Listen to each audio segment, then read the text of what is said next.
Hi there, Scott from Wizard Blades. Thanks for joining me again. This is a little quick one.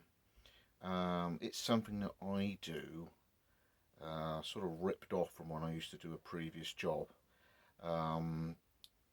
In that I used to work making printed circuit boards, and that was everything from the squidger that would do the central locking on a Renault, so little Sykes Picavan little boards.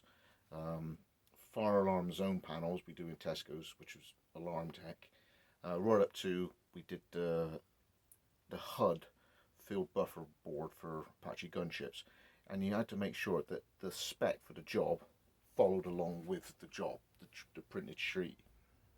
Now I don't keep a job sheet going along, but from the blank protected, I make these card, so cereal box, packing envelopes if you had something come from Amazon, and then I used a really good 3M tape just to make up a sheath. It goes past the end of what a knife would be and the end folded over, so the blade shouldn't go out the end. And I actually use the top of the sheath to write a few details, so that blank gets the components and the correct wood and the liners in its little drawer thing like that. So this one for Ralph, he needs mosaics and U and blue, so there are in white pencil Ralph. Okay, there's his U. The out was when I would make sure that I put the liner on the less interesting side, so the more characters on the outside of the wood, so I end up with more things going on with the U, and then those components would follow the blade along. I need to know what pins it goes in now, whether I'm either using the standard, my tube pins, my 8mm tube pins, which is I don't leave a note on there, I just say something like brass, or I'm having mosaics, or be they black or red.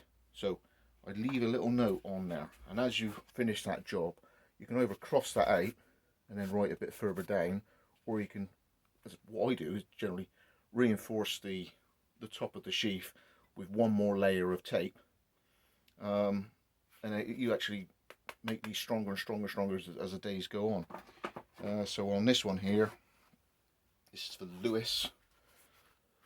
He needs walnut with a distressed finish, so that's in the drawer with the walnut, dual character walnut. Alright, and for him I've got, unfortunately I ended up with very, very thin scales. There is actually a thick blank because it's 4.7, but what I thought I'd do, just to make it a bit special, you know, so there is a black, a very thin grey, and then another black liner, so that's tripled out, and you end up with sort of 11mm scales. And you should know that I've stacked it so that the grain echelons and herringbones up like that, just to give me a clue as to what when I'm putting it together. Oh yeah, that's what I liked about the wood, and it all goes in their own little drawer like that. Where I have a free for all, it's just blank. So that there is a sort of 4.5 inch wood saw blade, and I'm just going to put some, I've got some G10, and then I got some 3mm Tufnell as a liner, and that one then again blank as I fancy, like that. And that, because it's L-Max, that's getting burl with a little bit of red. So just a little tip, making stuff follow along. The whole job sheet thing was fine when you had, you know, a factory sized concern, and the rack of boards would go along, and in the rack of boards, a bit like, you know, slots cut out and the boards would fit in, the job sheet would just fit in the slot at the front of the first board. It's not really that great. I used it for a bit, but the job sheet, even if it was in a liner, you know, it just dropping on the floor and messing about. And this is enough for me to make sure I get the right wood, the right pins. It follows it along until, say, once the pins are in, then it is obvious what that job is. So I hope that helps out. Scott Wiss's blade.